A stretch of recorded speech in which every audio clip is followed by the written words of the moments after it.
নমস্কার বন্ধুরা, ভিডিও শুরুতেই আপনাদের কাছে একটা প্রশ্ন রাখছি।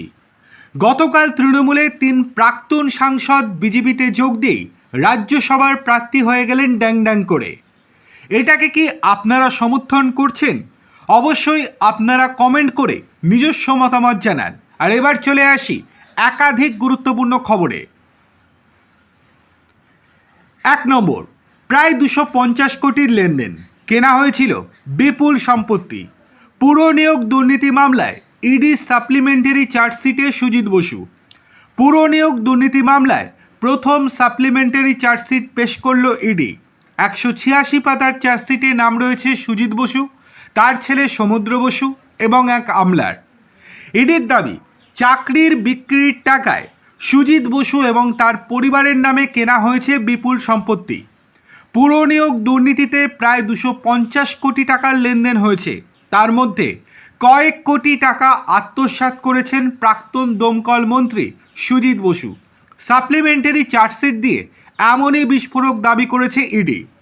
সুজিত বসুর পাশাপাশি চার্জশিটে নাম রয়েছে তার ছেলে সমুদ্র বসুরও।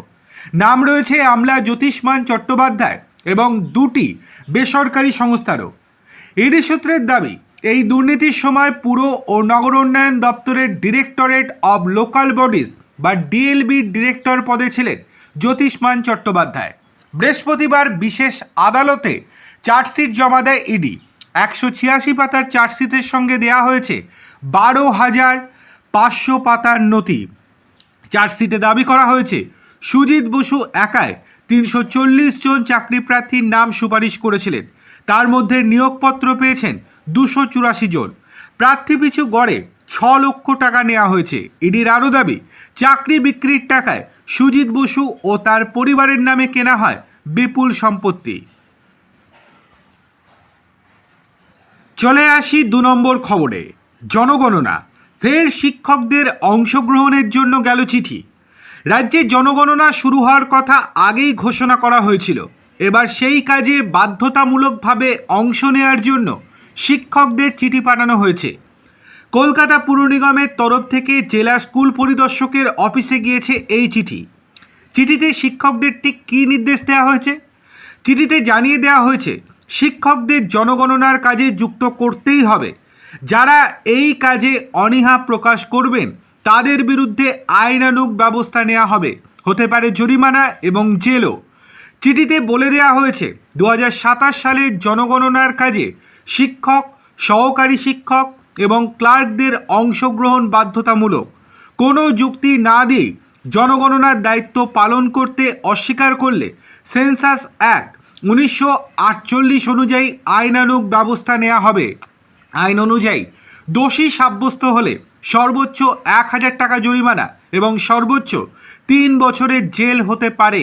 যদিও স্কুল পরিদর্শকের অফিস সূত্রের খবর, পঠন পাঠনের স্বার্থে কিছু শিক্ষককে অব্যাহতি দেওয়ার অনুরোধ জানানো হতে পারে। তবে কলকাতা পুর নিগম এই ব্যাপারে কোনো রকম অনুরোধ বা আবেদন শুনতে নারাজ। চিঠিতে জানিয়ে দেওয়া হয়েছে শিক্ষকদের জনগণনার কাজ করা আবশ্যিক, কোনো রকম অনীহা করা চলবে না। কেন্দ্র সরকারের আইন অনুযায়ী এই দায়িত্ব বাধ্যতামূলকভাবে পালন করতে হবে। চিঠির শেষে জেলা স্কুল পরিদর্শককে অনুরোধ করা হয়েছে তিনি যেন নির্দেশিকা জারি করে সমস্ত স্কুলের প্রধান শিক্ষক বা শিক্ষিকাকে এই বিষয়ে জানিয়ে দেন।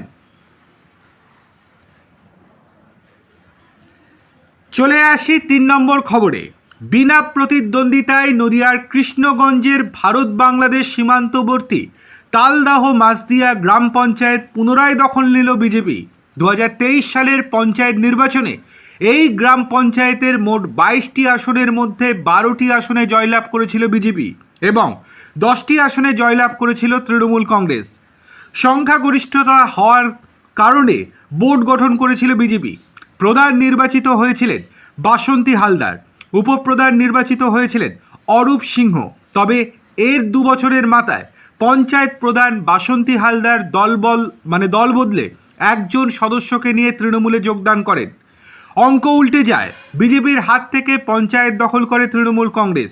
রাজনৈতিক পরিবর্তন হতেই পঞ্চায়েত প্রধান বাসন্তী হালদার গোপনে পদত্যাগ করেন। কৃষ্ণগঞ্জ বিডিও তার পদত্যাগপত্র গ্রহণ করেন। এবং উপপ্রধান অরুণ সিংহকে পঞ্চায়েত চালানোর জন্য দায়িত্ব দেন। আর প্রধান নির্বাচনকে কেন্দ্র করে যাতে কোনো অপ্রীতিকর ঘটনা না ঘটে তাই পুলিশ প্রশাসনের পক্ষ থেকে নিরাপত্তায় জোর দেওয়া হয়েছিল। গতকাল বৃহস্পতিবার তালদাহ মাস্তিয়া গ্রাম পঞ্চায়েতের প্রধান নির্বাচন ছিল, কিন্তু ভোট গ্রহণে বিজেপির 10 জন পঞ্চায়েত সদস্য উপস্থিত ছিলেন, কিন্তু তৃণমূলের একজন সদস্যও ছিলেন না, যার ফলে বিনা প্রতিদ্বন্দ্বিতায় বিজেপি প্রার্থী শুক্লা বিশ্বাস সরকার জয়ী হলেন। চলে আসি 4 নম্বর খবরে। রাজ্যে পালা বদলের পর পূর্বোত্তর শাসক দলের কুখ্যাত নেতাদের রাতের ঘুম কার্যত কেড়ে নিয়েছেন মুখ্যমন্ত্রী শুভেন্দু অধিকারী। রাজ্য জুড়ে একের পর এক গ্রেপ্তার হচ্ছে এক সময়ে এলাকার ত্রাসের রাজত্ব কায়েম করা তৃণমূলের কুখ্যাত নেতারা। এমনই এক কুখ্যাত তোলাবাজ তৃণমূল নেতা হলেন পূর্ব বর্ধমানের জামালপুরের মেহমুদ খান। বিজেপি সরকার শপথ গ্রহণের পরেই চম্পট দিয়েছিলেন তিনি, কিন্তু শেষ রক্ষা হলো না। জামালপুর থানার পুলিশ তাকে গোপন আস্তানা থেকে পাকড়াও করে এনেছে। মেহমুদ খানের বিরুদ্ধে রয়েছে মাথায় বন্দুক ঠেকিয়ে এক ব্যক্তির কাছ থেকে লক্ষ লক্ষ টাকা তোলা আদায় সহ মারধর এবং খুনের হুমকি দেওয়ার মতো গুরুতর সব অভিযোগ। বিশ্বজিৎ পণ্ডিত নামে ওই ব্যক্তির অভিযোগের ভিত্তিতে পুলিশ ওই তৃণমূল নেতাকে গ্রেপ্তার করে জামিন অযোগ্য একাধিক ধারায় মামলা রুজু করেছে। গতকাল বৃহস্পতিবার ধৃত তৃণমূল নেতাকে বর্ধমান আদালতে পেশ করে পুলিশ 10 দিনের জন্য নিজেদের হেফাজতে চেয়ে আবেদন জানায়। সিজিএম ধৃতকে 5 দিনের পুলিশি হেফাজত মঞ্জুর করে। তৃণমূল নেতা মেহমুদ খানকে জামালপুরের দ্বিতীয় শেখ শাহজাহান বলা হতো, এবার এও পুলিশের জালে পাকড়াও। চলে আসি 5 নম্বর এবং সবথেকে গুরুত্বপূর্ণ খবরে। হাতুড়ে কিংবা পড়ুয়া ডাক্তার দিয়ে চিকিৎসা, মেয়াদ উত্তীর্ণ ওষুধ বিলি রোগীদের। রাজ্যে পালা বদল হতেই ডায়মন্ড হারবারের সাংসদ অভিষেক বন্দ্যোপাধ্যায়ের সেবাশ্রয়ের বিরুদ্ধে এমন ভুরি ভুরি অভিযোগ ছিলই, এবার প্রকাশ্যে জলজ্যান্ত প্রমাণ। চিকিৎসা পরিষেবার আশায় সেবাশ্রয়ে গিয়ে খেসারত দিতে হলো দক্ষিণ 24 পরগনার বাসিন্দা মালতী বিশ্বাসকে। অভিযোগ, সেবাশ্রয়ের ভুল চিকিৎসায় এক পা খুইয়েছেন তিনি। অভিষেক বন্দ্যোপাধ্যায় সহ 11 জনের বিরুদ্ধে অভিযোগ দায়ের করেছেন মহিলা। রবীন্দ্রনগর থানায় লিখিত অভিযোগ দায়ের করেছেন তিনি।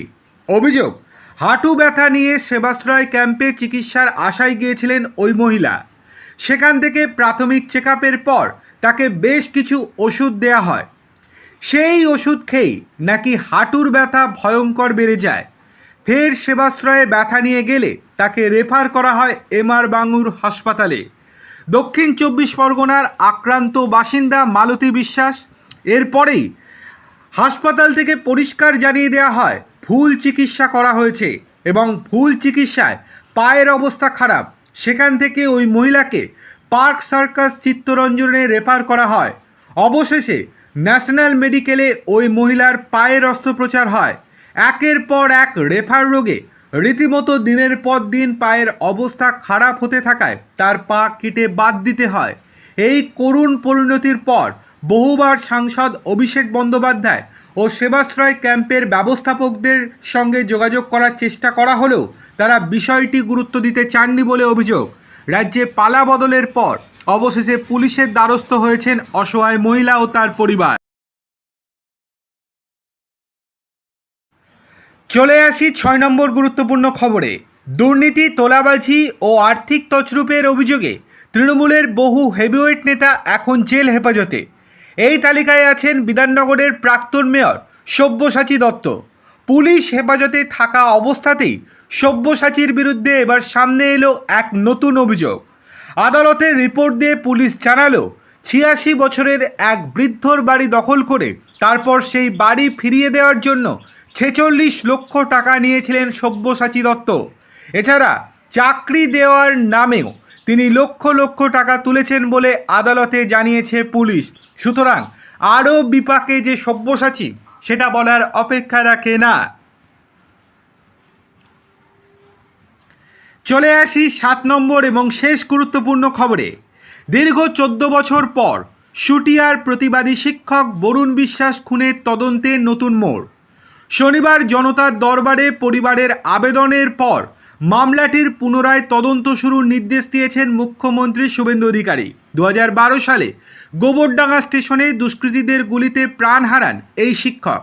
পূর্বোত্তর সরকারের আমলের তদন্তকে প্রহসন আখ্যা দিয়ে ন্যায় বিচারের আশায় তারা দ্বারস্থ হন মুখ্যমন্ত্রীর। পরিবারের অভিযোগ, রাজনৈতিক প্রভাব খাটিয়ে প্রকৃত দোষীদের আড়াল করা হয়েছিল। এই হত্যাকাণ্ডের মূল চক্রী হিসেবে প্রাক্তন মন্ত্রী জ্যোতিপ্রিয় মল্লিকের দিকেই আঙুল তুলেছেন তারা। নিরপেক্ষ বিচারের স্বার্থে হাইকোর্টের অবসরপ্রাপ্ত বিচারপতির তত্ত্বাবধানে সিট গঠন করে পূর্ণাঙ্গ তদন্তের আর্জি জানিয়েছে পরিবার। মুখ্যমন্ত্রীর নির্দেশের পর অবশেষে দোষীদের দৃষ্টান্তমূলক শাস্তির আশায় বুক বাজছে সকলে।